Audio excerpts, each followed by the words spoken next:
Corona virus एक बार फिर लौट आया है और इस बार कुछ ज्यादा खामोशी से लेकिन और भी खतरनाक अंदाज में। कुछ समय की राहत के बाद एक बार फिर कोविड-19 दुनिया को डराने लगा है।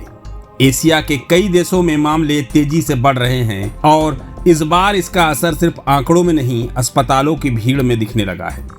सिंगापुर, हांगकांग और थाईलैंड, 3 जगहों से आ रहे आंकड़े बता रहे हैं कि एक नई लहर की आहट बहुत साफ सुनाई दे रही है। सिंगापुर से शुरू करते हैं।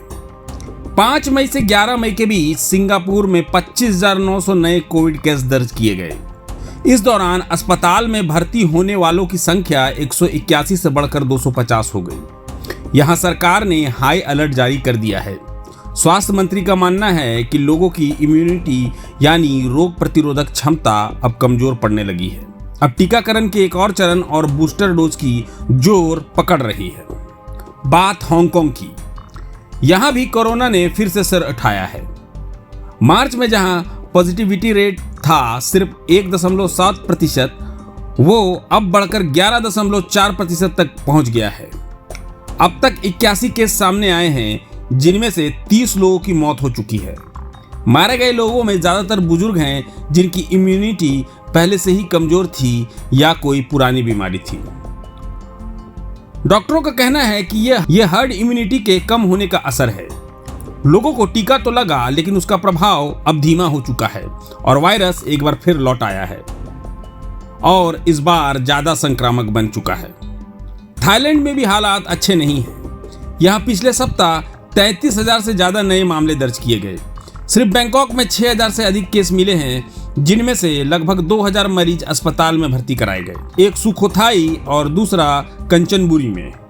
थाई स्वास्थ्य विभाग का कहना है यह उछाल XEC वेरिएंट की वजह से आया है, जो ओमिक्रॉन के ही एक उप संस्करण का नया रूप है। सोंगक्रोन त्योहार के दौरान मेलजोल और यात्रा भी इस वृद्धि का कारण बने। अब बात भारत की। भारत में इसका क्या असर पड़ेगा? अभी भारत में मामले कम हैं, लेकिन एक्सपर्ट्स चेतावनी दे रहे हैं कि अगर सतर्कता नहीं बरती गई तो भारत भी इस नई लहर के चपेट में आ सकता है। बूस्टर डोज की जरूरत फिर से बढ़ गई है, लेकिन लोग अब भी लापरवाही दिखा रहे हैं। भारत में कोविड का असर कम क्यों है? हो सकता है कि यह टेस्टिंग कम होने या रिपोर्टिंग में देरी का असर हो, या फिर यह भी हो सकता है कि लक्षण हल्के हैं लेकिन खतरा बरकरार है। सिंगापुर के हेल्थ एक्सपर्ट्स के अनुसार इस बार उछाल की वजह है 2 नए वेरिएंट्स, LF.7 और NB.1.8। ये दोनों JN.1 के वंशज हैं, यानी उसी स्ट्रेन के जो 2024 के शुरुआत में फैला था। इसकी सबसे बड़ी खासियत यह है कि ये सिर्फ तेजी से फैलते नहीं, बल्कि पहले से बनी इम्यूनिटी को भी चकमा दे सकते हैं। कोविड-19 एक बार फिर वैश्विक संकट बनने जा रहा है शायद, लेकिन इस बार हमारे पास अनुभव भी है और विज्ञान भी। जरूरत है तो सिर्फ सतर्कता, जिम्मेदारी और भरोसे की।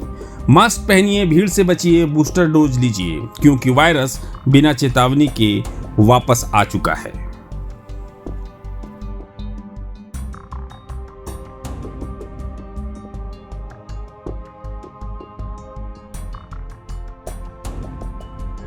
प्रभातखबर.com, विश्वास वही, रफ्तार नहीं।